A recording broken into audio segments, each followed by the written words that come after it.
Hey everyone, and welcome back to Cosmic Conversations. It has been a hot minute since you have had the presence of Tiarnie and myself sharing with you. We're both 12th house dominant, so sometimes we're here and sometimes we're there. But eventually we come back together and we find our resonance and our presence, and we're so excited to be back with some episodes for you. So hey Tiarnie, welcome. Hello, darling.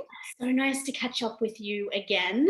I'm really excited for what we kind of have just obviously been chatting about briefly before we hit record.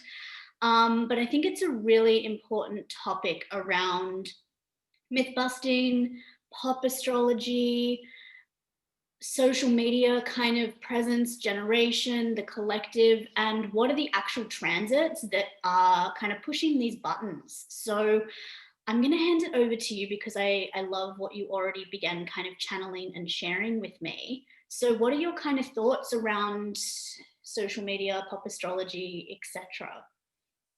Oh gosh, we're going We're going straight here. into I it. took you right there. You Right. took me right there. Well, so we were talking just before, and we're talking about Katie's generation of what are we looking at, 88 through to into the sort of mid 90s. Yeah, mid 90s. Yeah. So we're looking at sort of that 28-ish, I suppose, through to like 34 on some Yeah, level, maybe even a even bit up to more. about 36 because it would have been like maybe from the mid 80s, a little bit older than me. So Yes, about yeah. that 10 to 14-year period of 80s into the 90s. Yes, and we're talking about Neptune and Capricorn is what we're talking about for that generation. And yeah, you're so good with remembering those outer planets and the years. You are so good at it though.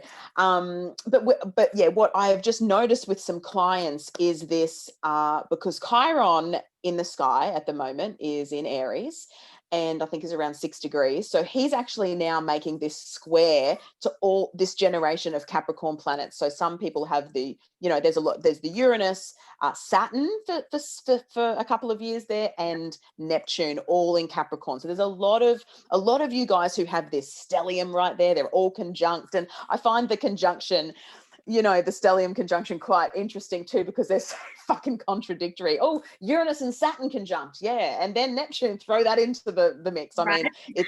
it's very eclectic, We are an and whatever.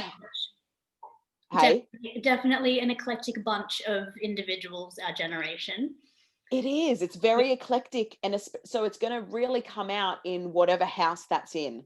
So it could be the relationship house. So you want a stable relationship, that's Saturn, but no, Uranus is there. I want freedom and don't tie me in. Oh, but Neptune's there. Oh, but you're on a pedestal. You're a guru. Like it's just this constant sort of paradox. And Chiron, the wound, is squaring all of this, and the fact that he's squaring Neptune, and this is where we're going to go on this episode with social media, astro pop stuff, because that's us. We're astrologers, so we're going to talk that.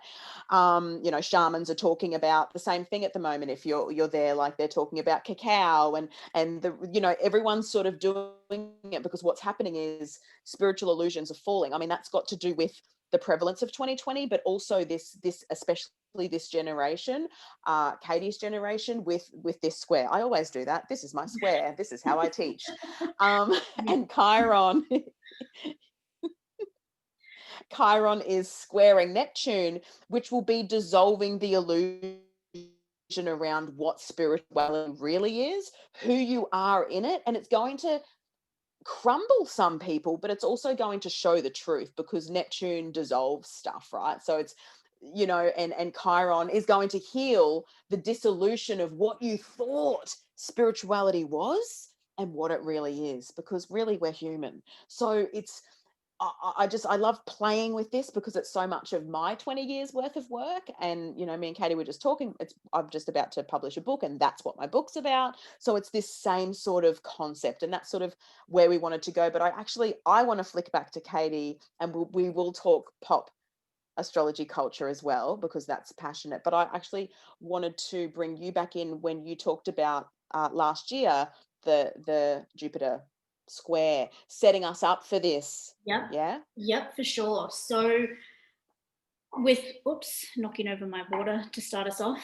So as Tiarnie was kind of sharing, this preparatory period that we've had to now, and one of the transits that I can see that kind of set the stage for this was when we had Jupiter in Sagittarius squaring Neptune in Pisces.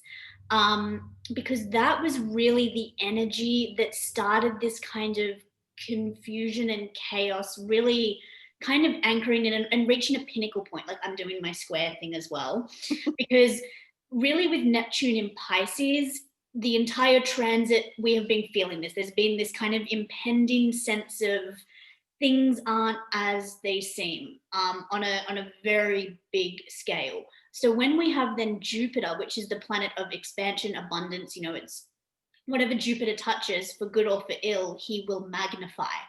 So this Jupiter square has then magnified things on such a huge scale, especially through the lens of social media, because that is something that the last time we've had these type of squares, we actually haven't had this kind of pathway of connection socially between human beings. So maybe when we had these squares, or even the oppositions in the past, we were feeling this more with people in our own circle. But the way that information can be shared now has truly changed the world, like completely outside of astrology. Like, that is a whole total different realm. So this last kind of, I guess, like, I'm going to say a period of like 18 months, because I'm still going to include Saturn shifting into Capricorn, because that then kind of continued to trigger this energy by all of the conjunctions.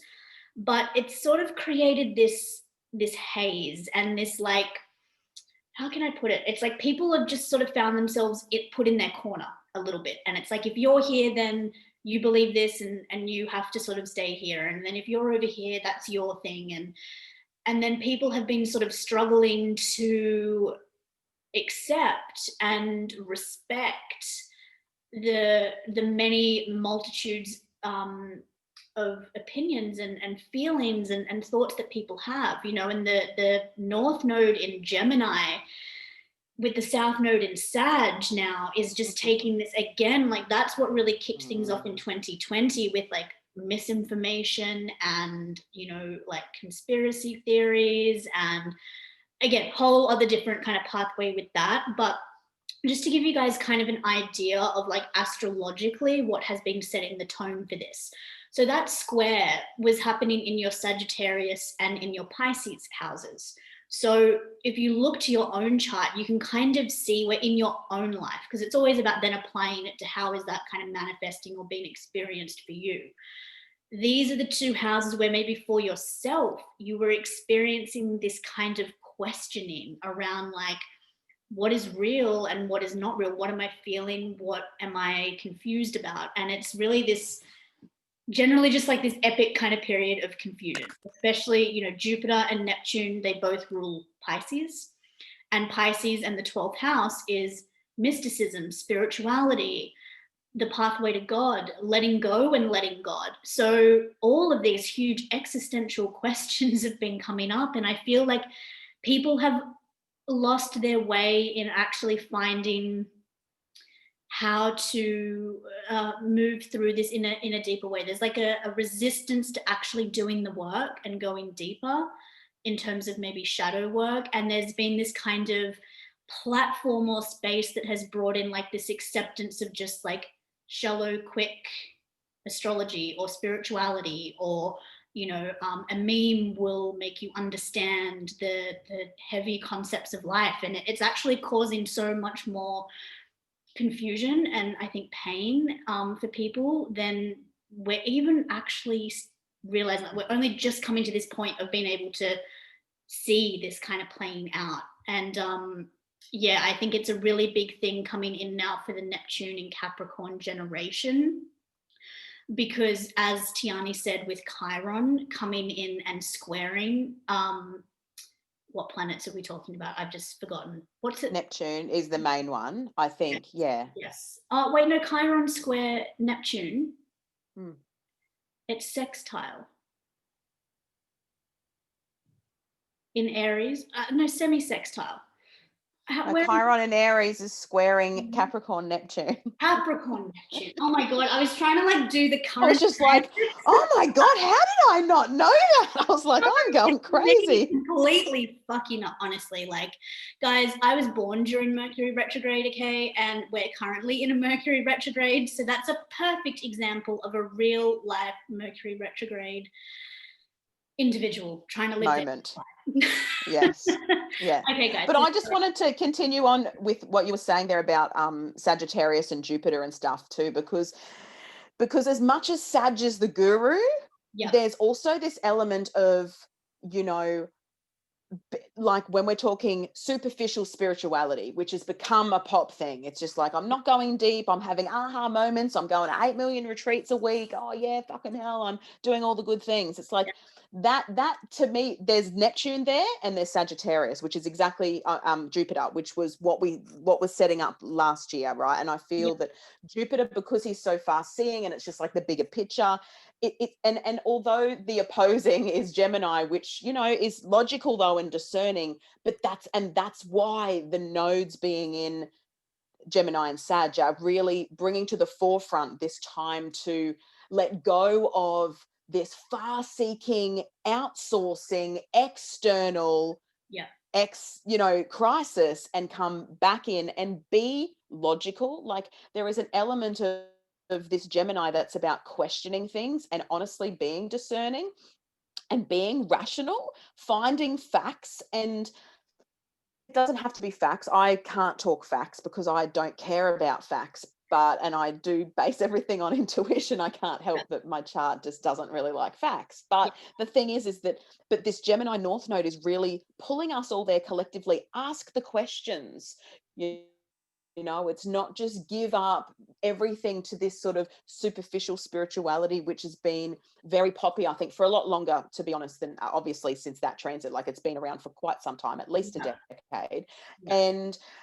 But now with this actual transit that's coming in, and yes, it's not collective. Like we're not talking collective like this Chiron isn't squaring my Neptune. So this is different for me and my generation. But I think that because of this younger generation, I mean, I've been talking about it with a lot of older people for me, and this is what me and Katie were talking about. This is, she wants to speak from her perspective. And then for older people, you know, where I think we've used the word entitled quite a lot. And I don't actually put Katie into this category, and nor do I put a lot of young leaders that I know into this category. But I do, there is a big sort of collective that's just like, oh, I've done a retreat and now I'm a fucking shaman and I'm going to come out, I'm going to shamanize everyone, steam their yonis, and everything's going to be okay. I'm going to tantra them, I'm going to do all this stuff. And you can feel the entitlement oozing out. There's no work that's been done. There's just not. Is there really evolved, switched on, fucking awake 30-year-olds? Fuck yeah, man. Like heaps of them. In that generation, in my generation, same thing. Like it can be anywhere. It doesn't matter if you're 105 or 5. Like there's still a level of evolving, right? I totally get that. I'm not saying this is everyone in this generation, but what is going to happen for the entitled ones is a complete crumbling of who they are. Even the ones who weren't as entitled, but there's this very loud spirituality with this group. And I mean, and you're not loud, Katie. So I'm sure that by you seeing it too, it's a very irking for people who can still be powerful and quiet, but there's this very loud, and it's like, even they don't want to be that. I know some of them and they don't want to be that. They're questioning all of it because all of a sudden Chiron is going, right, I'm going to come in and there's going to be pain around the dissolving of what you think you should be, especially online. Neptune is the illusion, the media, the Hollywood. And I think you just hit something there in terms of like some people that are even sharing this content or holding space in this capacity don't even want to be doing it in the way that they have been, because I think the problem as well with this kind of Jupiter Neptune kind of thing that sort of came in is like, because people have been like the audience or the clients, the students, the people who are like thirsty for this information. We see online as well, what happens is that there's this kind of it's like the audience tries to control in a way what the guru is saying. And then it's like, if you don't say what pleases the masses, you get, I can't think of the word, but what's the word we always use? It's like called out, but like I'm having another Mercury retrograde blank. But it's like we like not expose someone, but it's like put them, Yeah, it's sort of you exposed, know what I or mean? the There's like guru there's, falls, they fall off the pedestal, exactly. or Exactly. mm, And so there's this kind of like vibe here of like, you are so controlled by people who are actually just taking from you, because mm, they often are not paying for your services. They are not learning from you. They are not a client of yours. They may be a follower of yours and giving you that clout and making you feel as that leader like you have success or power.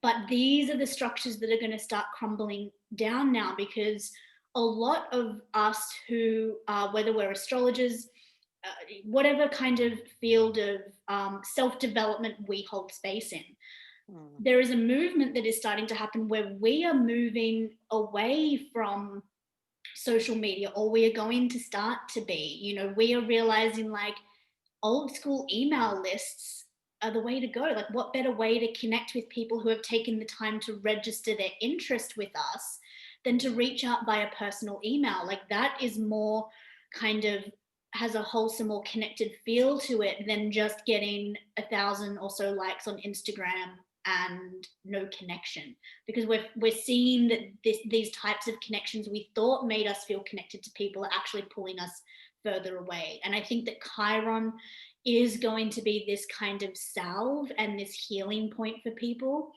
in realizing this and finding ways to have alternative ways to connect and share their message. But of course, with Chiron, it comes through crisis. And that is what is starting to come in for this generation now. Absolutely. I mean, I've been living it and didn't even realize it, to be honest. Like, when Tiarnie and I started kind of brainstorming and chatting, like, what are we going to talk about today? Tiarnie brought this up, and I was like, hang on a second. I'm in it. I'm in it. And I've been in it for like a year or longer, because Yeah. my natal Neptune is 8 degrees. And then even in my progress chart, my progress Mars is 9 degrees Capricorn. So Mm, I actually have a lot of stuff in this period. And like Chiron via transit now is at, I don't know where he's retrograded to, but he got to about 9 or 10 degrees of Aries. mm. So, I know that those born a little bit before me, like 86 and 87, have Neptune at around 4 and 5 degrees of Capricorn. So This they've is where already, I love you. You're so good at remembering those years. So good. Legend. my freak brain. Yes, it's great.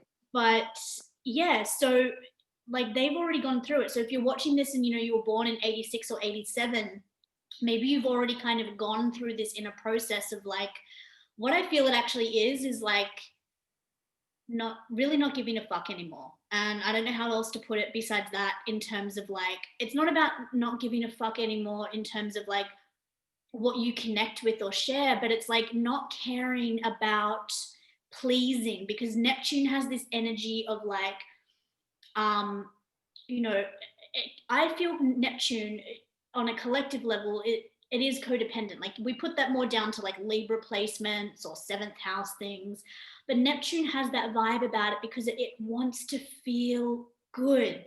And when you're constantly in this space of needing to feel good at any cost, you will sort of cut yourself off from like true experiences in order to feel good in the moment. And I think that that's what social media gives. It gives you that hit, right? It's like people, engaged with me in my stories today more than they did yesterday, so I must be doing something right, instead of actually like realizing that often like the things that you're sharing aren't really giving people the depth that they need. And I'm talking here like just about memes and kind of another example Tiarnie and I have been speaking about is like Mercury retrograde, like do and don't lists, for example, to make it more Yeah. astrology based for this conversation. Mm, Like when I see things like that, it's like, don't text your ex and don't sign contracts and don't do this and don't do that. And like, Don't buy any big purchases. I'm like, where did that come from in a Mercury retrograde? What the? I know, I mean, that's just completely like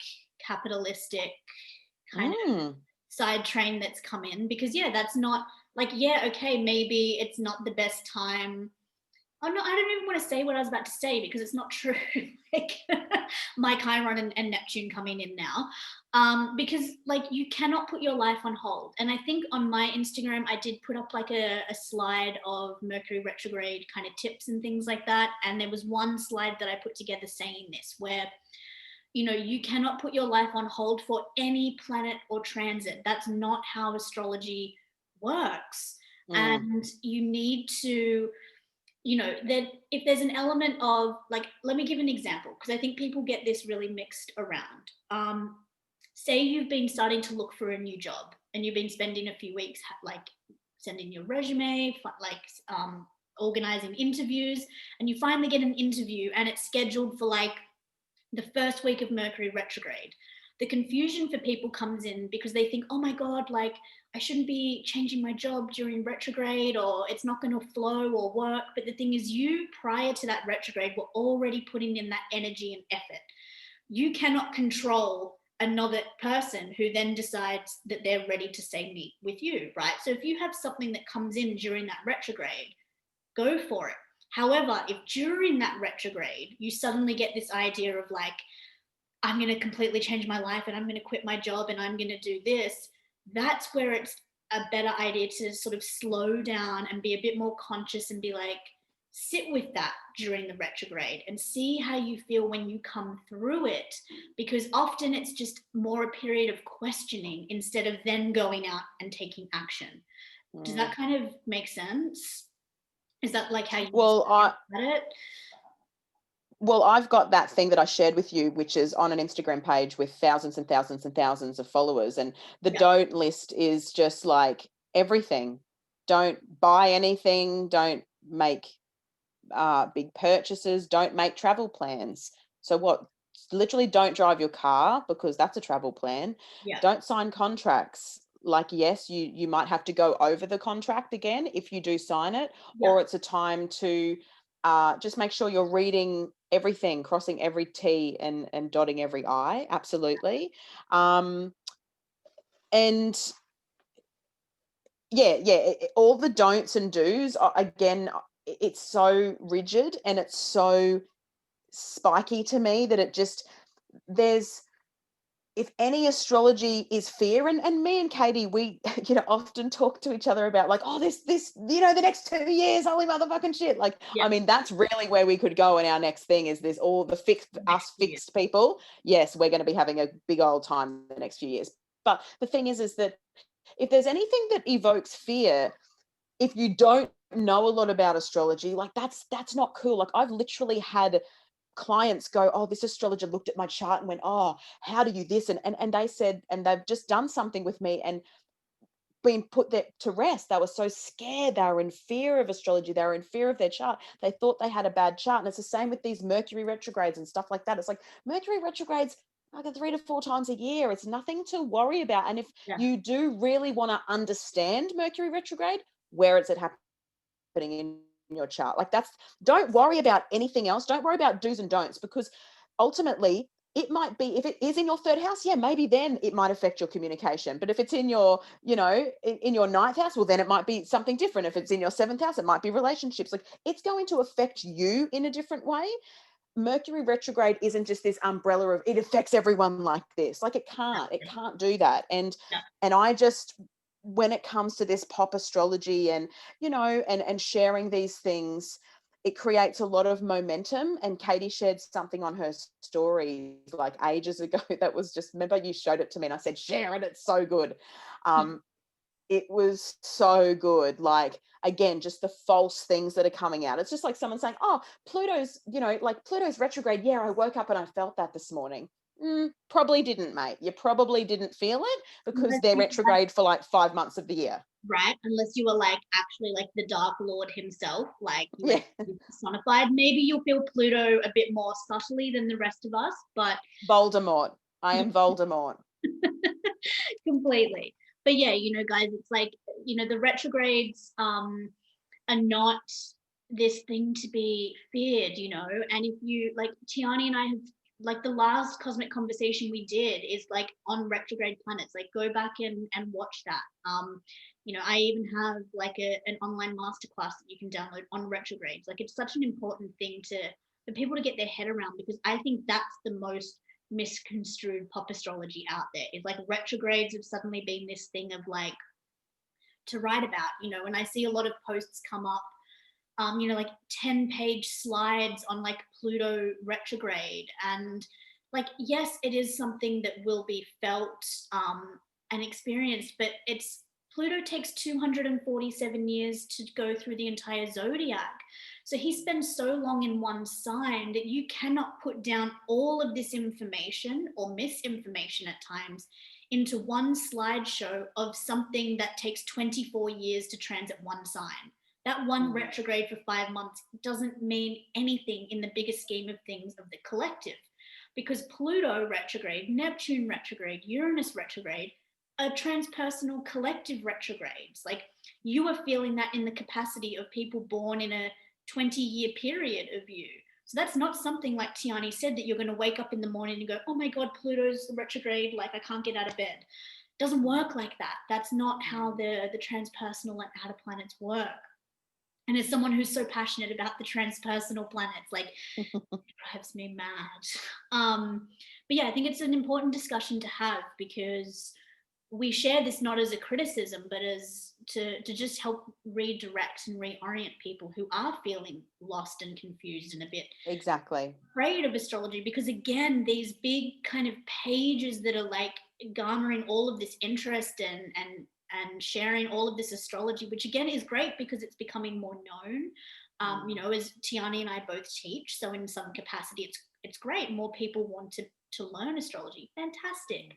But the amount of time we spend unraveling shit that people have experienced from people who are not astrologers giving astrology readings and all of this kind of stuff, it becomes frustrating for us, because our time is not then able to fully be given to our students in the capacity that we could, because there is so much misinformation and untruths to, like I said, to unravel, that by hopefully putting out, an hour kind of conversation like this, we can just help people remember that like astrology isn't something that's ever working against you. It is always working for you.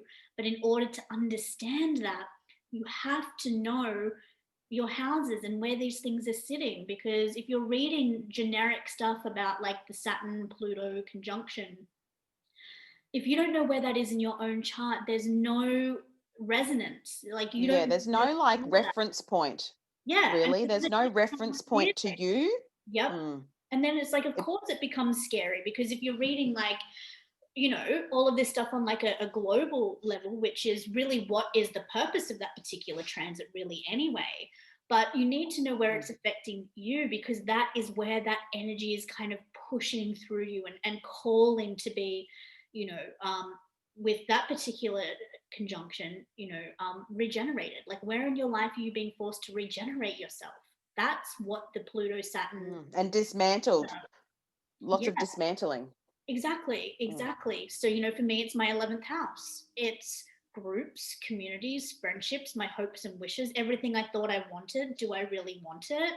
Do I not? And then that's where this questioning comes in.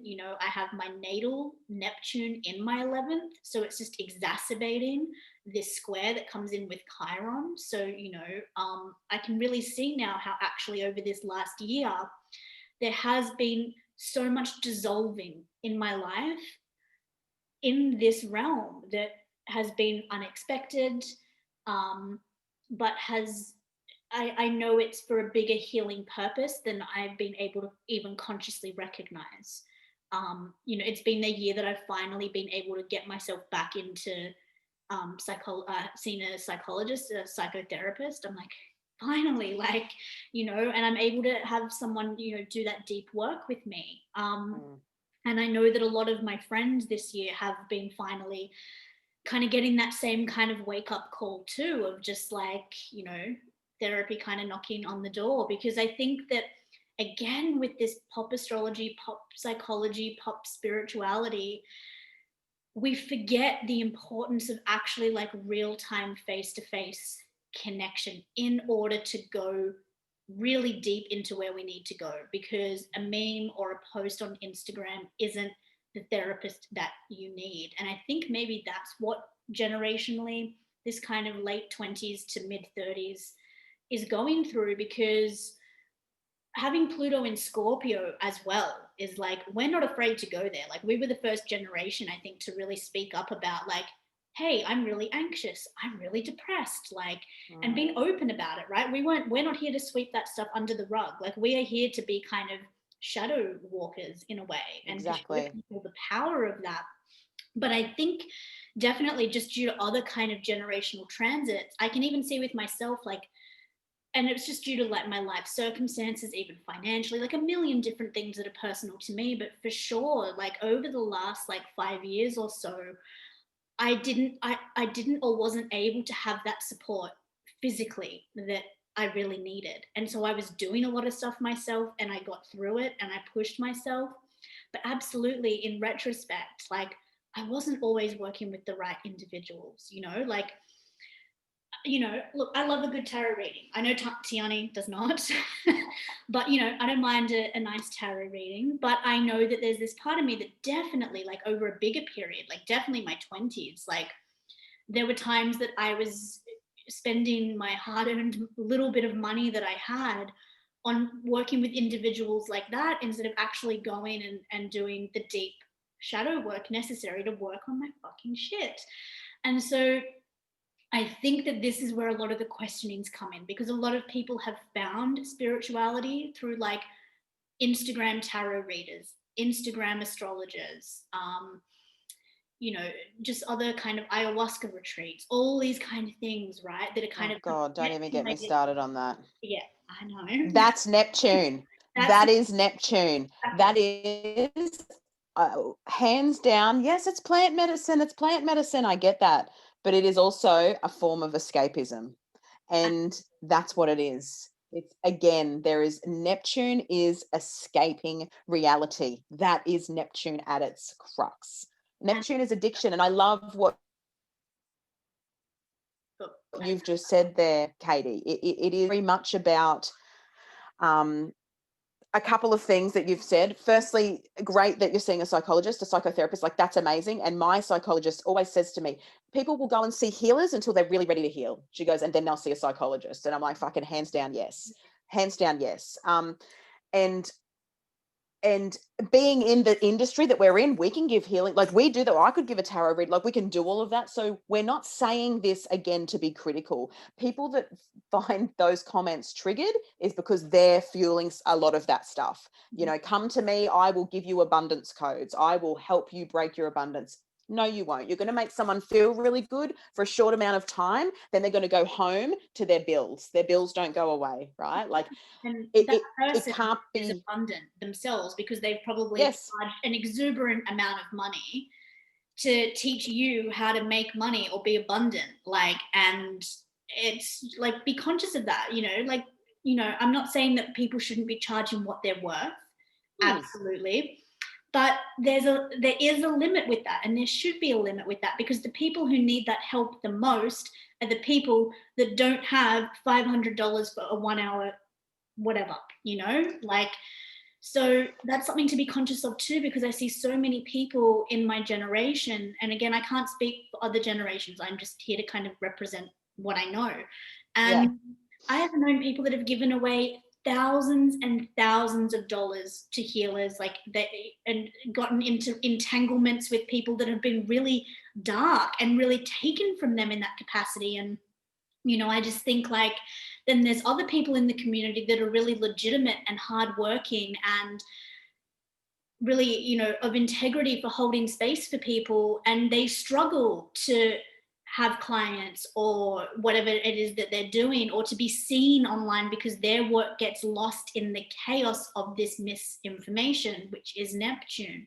And like Tiarnie said, it's completely Neptune. I do feel the Neptune in Sagittarius generation have this potential a bit as well, but they had the square different, because the square was with Pisces.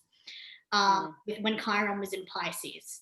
And I do feel, because if I look back at that generation, like when I teach about it transpersonally, that was the generation that was really kind of getting into like raves young, and there's like that kind of energy of like, because Sagittarius is like this party kind of vibe, right? So there's like two types of Neptune in Sag people. There's like the real kind of like party animal ones that escape through drugs, alcohol, partying, and then there's this other kind of community that have this escapism through ayahuasca and like frog poison in your leg and like all these kind of things. It's like, like it's just, which is fine. These are tools that you have to remember, that these are tools, but not a form of like escapism. And I think that people do one course on being a shaman, well, actually not even a course to be a shaman.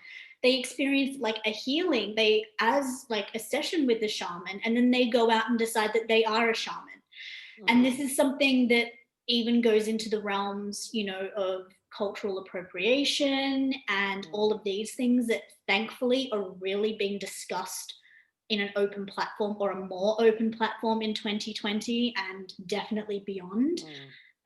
Because it's a huge problem in the spiritual community of, a lot of things being whitewashed and appropriated, and there's often not malice behind this. It's not like people are going, I'm going to take from this culture, and it's so deeply ingrained that people aren't realizing the appropriation that they are kind of stepping into.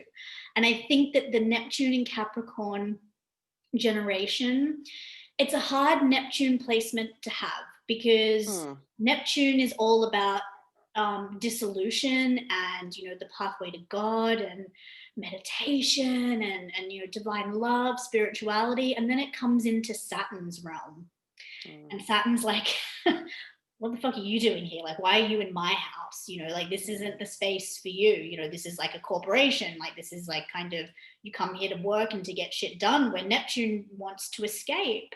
So there's this internal discomfort with this generation of, like you said earlier, Tiarnie, of like wanting, like, let's talk about like relationships, for example, like deeply wanting connection and relationship, because we all have that yearning. But then having like the Saturn, Uranus, Neptune conjunction in Capricorn brings in like, but I want it with these terms and like with this amount of freedom and this. And so it's a very confused generation. And then like the older ones, like the mid 80s, because they have that conjunction in Sagittarius, I find it's even worse. Like, if anyone were like kind of the perpetrators of ghosting, it's like the mid 1980s kind of Sagittarius transpersonal planet people, because they want to have fun and connect and be passionate, and they want love and relationship, but that they'll ghost you in an instant, just like any kind of Sagittarius dominant, right? So then when this comes into Capricorn, I've noticed other astrologers talking about it, and I can't quote who it was, but he was saying like he almost finds that generation like grandmas when they're like 25, because there's this kind of, they can go really two ways with it. They can get so kind of afraid or overly responsible with things in their life, or so focused on accomplishment, even in spiritual realms. It doesn't have to be somebody who's really straight and in the 3D world and like whatever kind of labels you put on things.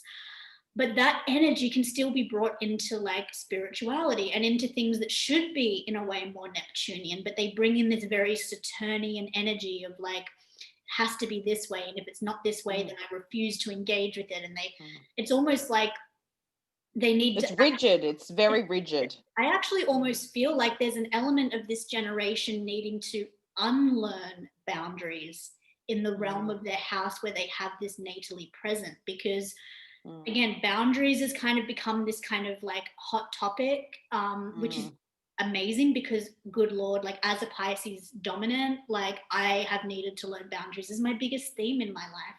So to be seeing a lot of information discussing it, it's great because it reminds me, Katie, have a boundary today. Like, you're allowed to say this. You're not going to lose a relationship or these kind of things by speaking your truth. But again, this kind of gets perpetuated and pushed into such a way that people step way into the other balance, and their boundaries are so rigid and so hardened that they're actually blocking themselves from things that they truly want. And then they're left in this state of confusion of like, but I'm doing the boundary work that everyone's telling me I need to do, without realizing that they actually need to be unlearning boundaries in that realm, whether it's relationships, career, communication, wherever it kind of falls in your natal house. And I think this Chiron square, this activating energy between Aries and Capricorn in this generation's natal chart, will be really helpful. And I think it's no coincidence, Tiarnie, that we're actually even having this conversation with Mars retrograde in Aries at this time, because this particular October-November period, I think, is preparing this generation for when Chiron continues to make his transit through this sign, over the coming kind of like, what is there, 7 or 8 years left of Chiron in Aries, I think. We're only about 2 years. I think it's like 7, yeah. Yeah, because Chiron spends the longest amount of time in Pisces and Aries. It's like 8 years for Pisces and 9 years for Aries, I think, give or take. Yeah, or 7 or 8, something like that, yeah. And, another thing with Chiron that I'm thinking about now as well is, from speaking from experience, is, I'm also, so as well as having this square that I currently have with transit Chiron squaring my natal Neptune, is my natal Chiron is at 23 Gemini. So I've also just had the North Node, which Tiarnie and I have already brought up in this conversation, conjunct my Chiron. So my Chiron is then being like even more activated with this kind of opposing energy of like needing to be curious, but also logical, but needing to be mindful of getting really stuck in their beliefs. And I can just see how this confusion is starting to really kind of get a grip a little bit on this generation. And I just, again, from personal experience, my experience is not everybody's experience by any means. But definitely this year has been a big separation for me of things just actually that no longer resonate. But it's been kind of shocking for me, like how many other teachers I enjoyed their work previously, and that just events that happened really early in the year made me just go, wow, like we're really not on the same page. Like, I don't know what happened. Like, and I even questioned myself. I was like, did I like miss the UFO? Like, did they pick everyone else up and they left me behind?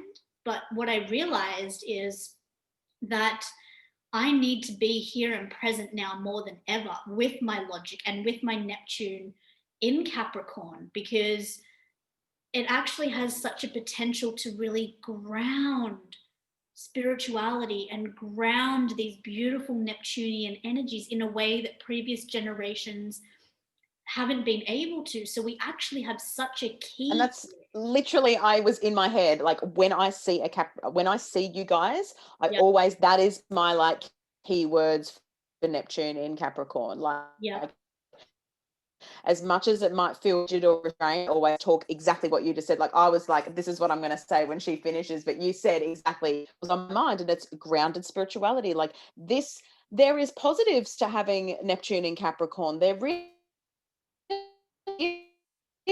is. And you're on this square, plus Mars hanging out in Aries, also squaring all of these Capricorn planets natally for people and collectively. So it's sort of double whammy, because you guys have got the you've got the Capricorn planets, but then we've got the Capricorn planets in the sky transiting as well.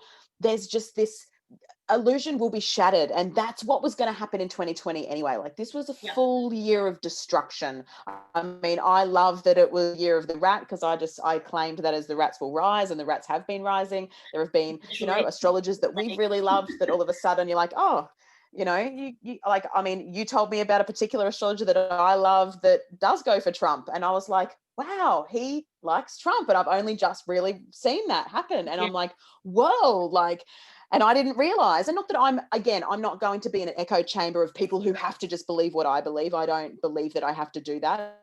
And I won't stop following him because he's a fucking amazing astrologer. But at the same time, it's like everything's coming out. And for me, that is what Saturn in Capricorn was about. Like, I love that Saturn has been in Capricorn for the last couple of years, because it is taught us that what really are your foundations. And at the moment, I think that generation is having this like crack, this question, this healing, and will rise even stronger come out of this. Like, that's how I feel, because there's so much bright light and potential with your generation. Like, I see it, and I sound like I'm like 6 generations older, like talking like a real crone, like, oh you youngins. It's like you're 6 years younger than me. But the thing is that I feel like I've lived a million lifetimes in this lifetime. And I am a Neptune in Sagittarius. I am a Neptune in Sagittarius natal, but I don't land with, I mean, yes, I did some binge drinking and stuff, but I wasn't, my spirituality was really vast, and I got into it really well, and I just grounded into it really well. But that's because I'm sort of heavy earth as well. And because I think that we that Neptune and Sag 2 gave the vision as well of that spirituality. I think that there's this grander vision, and this there's so much more. And then the Capricorns come off and gone, yes, but then it needs to be this way. But then what it's going to do is channel down an anchor, and like, yes, now we are on the earth, and it's this new earth, it's this grounded new earth. But like, because you can't make this shit up, Chiron is in Aries, and he's squaring it now, like, so he's there to shake it up a little bit and to dissolve some things. And I think that illusions crumbling this year have been the best. I mean, I've loved 2020. I think it's a fucking amazing year. I can hey, people are awake. It's great, like, I think 2020 has been brilliant personally. So and it's because of all these heavy hitting transits that we're having. We are really honestly living in astrological times that we will never ever ever forget or never have again. Absolutely, exactly. And I think that's such an important thing, is like, these things are ultimately bringing you to the space that you want to be. But in order to get there, you have to drop all of the stories and the beliefs and the things that you've thought, because that's what the nodal axis is calling upon. Like, the more that you are aligned with a particular like belief system, or even a group, or anything like that, if it's to the point that you feel like you can't have your opinion within that space, then you are off your center. And I think that's what I'm hearing, exactly those things from your generation, is that they're questioning everything, because everyone's like, oh, this is a communal spirituality, we're all together, we're collective. But if you're in my collection, that is the thing. It's like, we're all in our early 30s being holding these spaces, and we will accept you if you are with us. And if you are not with us, you are not with us. And that's where I think that division that you were talking about earlier comes from. It's like, well, you guys are over there and that's your thing, and we can't come there, and we're over there. It's sort of like where everyone sits at school. You sit at C block, you sit at the tuck shop, you sit on the oval. It's like, it's high school spirituality on some level. And because of that activation of Neptune last year being expanded and looked upon greatly by Mr. Jupiter, going, well, hey, let's really look at it. I mean, we've got to understand, like, Neptune is not just social media, it's like Hollywood, it's like fake news. Like, as much as I've in relationship with Neptune this year, because I'm a heavy Saturn, I'm a heavy Saturn. I love Saturn, I'm pragmatic, I'm all of those things, realistic. And I'm also find illusions. I'm not someone who has ever like escaped reality. I'm not someone who does drugs, who does like, I mean, yes, when I was a teenager, I was still that person when I was a teenager, but as an adult, I don't look for things to escape. And plant medicine, all the things. I don't feel like I need it. I feel like I get that connection to the universe purely by being with Mother Nature, by being on her. And maybe it's because I've got Jupiter in the 12th house, so I have quite a great I have quite a good, a good connection with the universe straight away. But I feel that yeah, I don't know. I don't know what I was saying. I'm just like rambling on now. No, but it's so important because that's something I've felt too, is that for me, like I can just kind of close my eyes and be in another realm or dimension, and I don't Yeah. need things to enhance that. And I don't really Me too. things to enhance that because I don't need it. And that's okay for me. Now, other people may need or desire to work with these things to help them make that connection. Fantastic. But if you are using these tools, as like replacements for things, it's no different to having a crutch of drugs or food or alcohol or TV or whatever it is, like, just because it's a natural plant or substance, or belief system, whatever it is, it's never going to fill that void that you carry, because being a Pluto in Scorpio generation, like, you are the void. So it's going to be never ending. That's never going to be sated or filled, right? So wherever you have Pluto in your chart is going to show you this kind of like potential, like kind of black hole type energy in the shadow, right? That can be constantly taking you into these depths. But the thing with Pluto is it's our soul's evolution.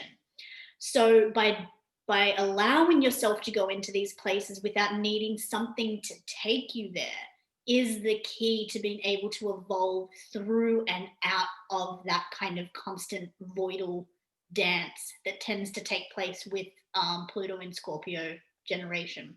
Or even, the Saturn in Saturn in Scorpio generation of like the mid to early to mid 80s, because that was, they also, some of them had Mars conjunct their Pluto as well at that time, or Saturn.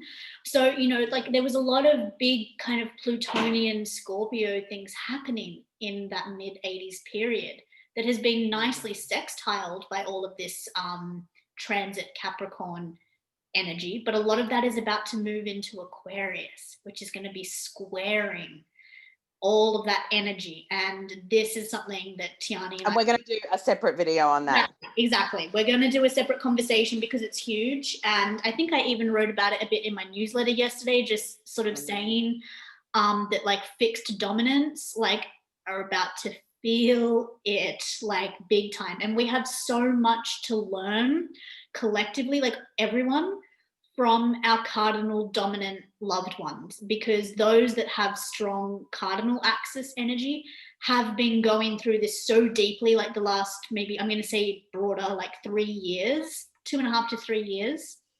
And those of you that are fixed dominant, like, you're up on the chopping block next. So yep, that's us.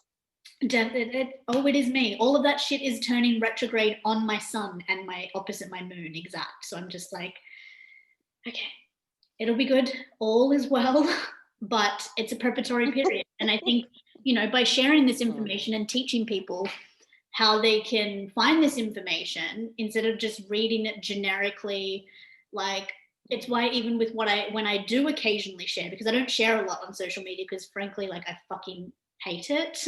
I hate having to be seen, even like getting to a level personally of comfortability and having these like recorded like conversations is hard for me, because I have so much 12th house energy that I'm very comfortable being behind a screen or being behind a business or whatever it kind of is.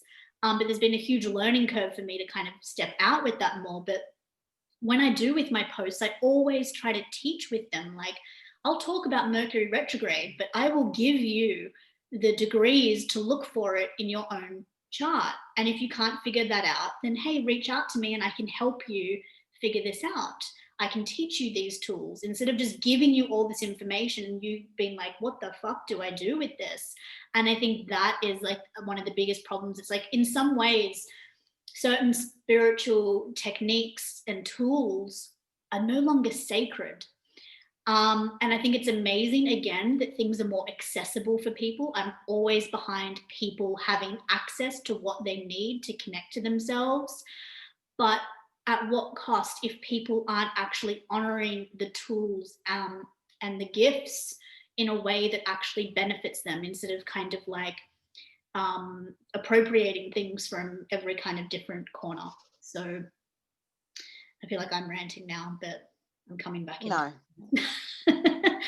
we're, But yeah, we're both just tangent. we're both just sharing.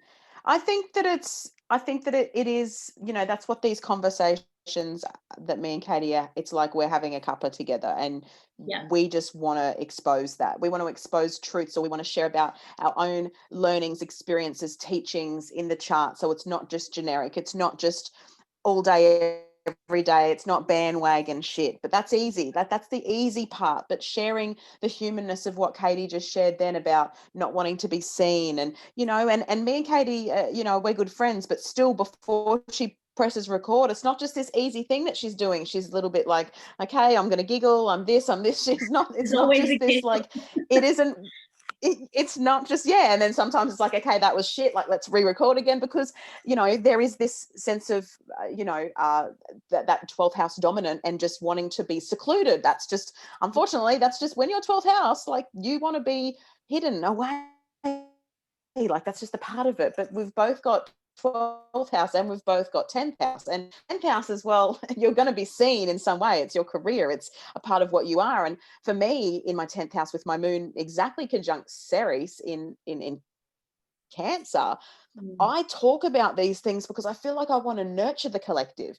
I don't want to bang on. I'm, you know, the grass isn't greener over there. I'm on my trail. Like, I'm focusing on my own shit. But I also have such a deep compassion for humanity. I'm like, that's not correct information. And luckily, a lot of my students message me now and go, is this right? And I'll go, no. Is this right? Yes. Is this right? No. Because there's a lot of misinformation out there. So I think that by us just having a conversation, yes, it's tangent, and we've talked about this, and this, and that's just the way this one's gone.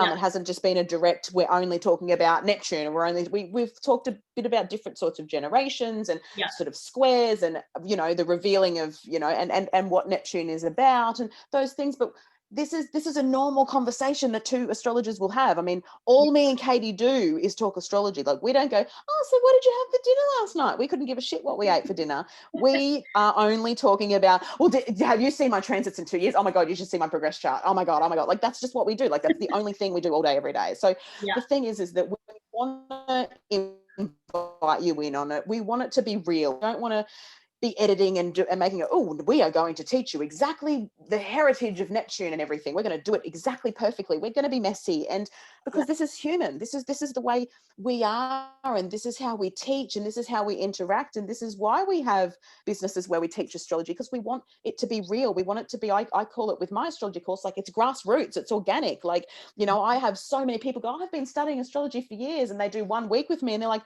I didn't know any of that, and all I've taught them is elements and qualities. And I'm like, how have you not looked at your elements? Like, you know what I mean? And there's some astrologers that go, oh, why would you even waste time talking about elements? And I'm like, yeah, well, when people are lacking elements, I actually think it's a pretty big fucking thing to talk about. So, you know, we're all different in the way that we navigate our teaching, but realistically, this Cosmic Conversations channel is for you just to hear real life astrology, what's going on, how it's impacting certain generations. And what I love about me and Katie is we just get along like a house on fire. And I love that we do have these really different generational things. Like, I'm a Saturn, Jupiter, Pluto, Libra, you know, so different to Katie, like nearly the opposite, you know, Uranus, Scorpio for me, and Neptune, Sag, like, they're all not there for you. So it's a cool thing. And I think that it's cool.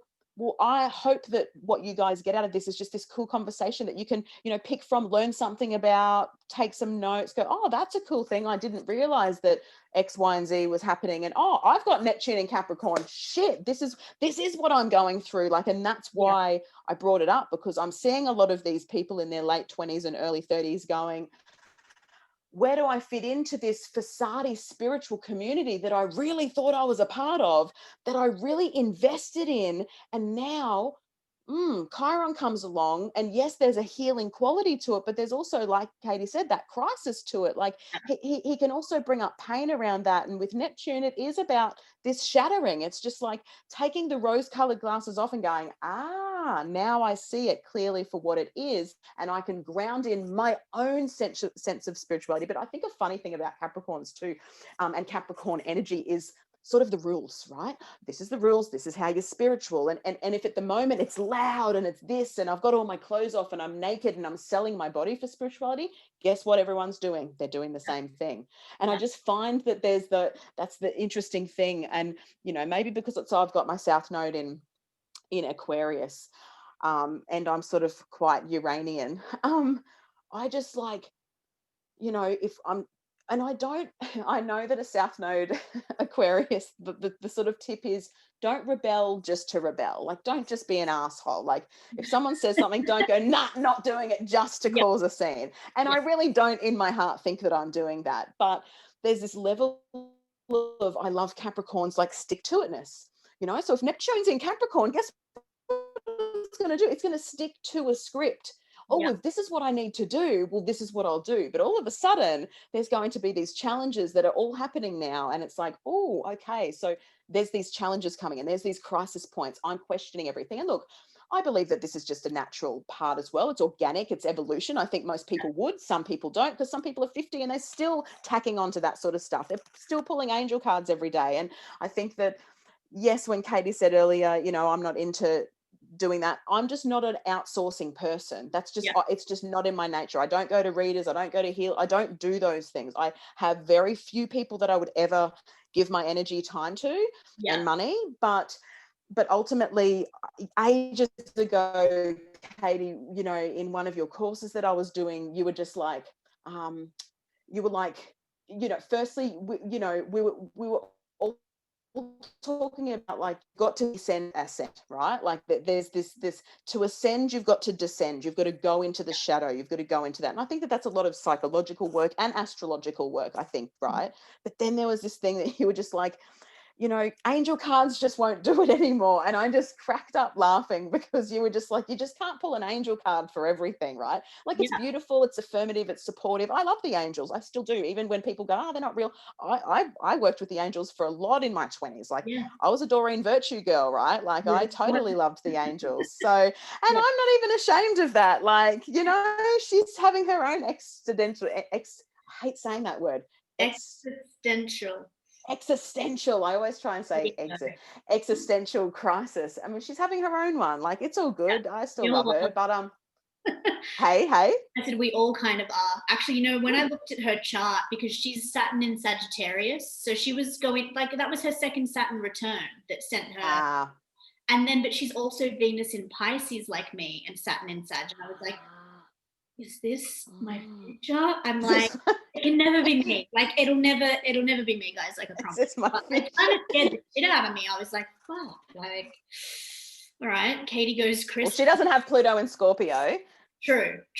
She's Pluto in Scorpio. So she's not holding skulls and stuff, and doing all the she's with that, there's like that one picture of me where, like, I'm holding a skull, and I remember this. I love that picture.